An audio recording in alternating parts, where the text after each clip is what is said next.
വൈകുന്നേരം സ്കൂൾ ശാന്തമായിരുന്നു. മുഴുവൻ കെട്ടിടത്തിലും രാഹുലിന്റെ കാൽച്ചുവടുകൾ മാത്രം മുഴങ്ങി. ആ ശബ്ദം തന്നെയായിരുന്നു അവനെ അസ്വസ്ഥനാക്കിയതും. രാഹുൽ പെട്ടെന്ന് നിന്നു. നോട്ടീസ് ബോർഡിന് പിന്നിൽ ഒരു പഴയ വാതിൽ, അവൻ ഒരിക്കലും കണ്ടിട്ടില്ലാത്തത്.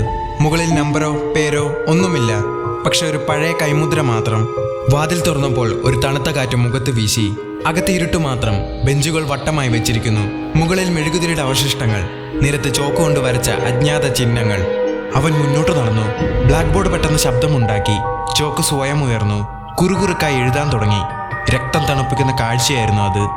അന്നേരം ലൈറ്റുകൾ മിന്നിത്തുടങ്ങി. മുറിയിലുടനീളം വിചിത്ര ശബ്ദങ്ങൾ.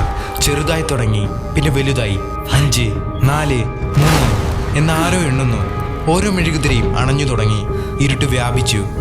ഒറ്റ മെഴുകുതിരി മാത്രം കത്തിയിരുന്നു. ബോർഡിൽ പുതിയ എഴുത്ത് പ്രത്യക്ഷപ്പെട്ടു. You found us. വാതിൽ പെട്ടെന്ന് അടഞ്ഞു.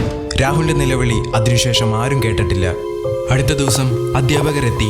ആ വാതിൽ ഒന്നുമില്ലാതായി. പക്ഷെ നിലത്ത് രാഹുലിന്റെ ബാഗ് മാത്രം ചോക്കുപൊടിയിൽ മൂടിയ നിലയിൽ.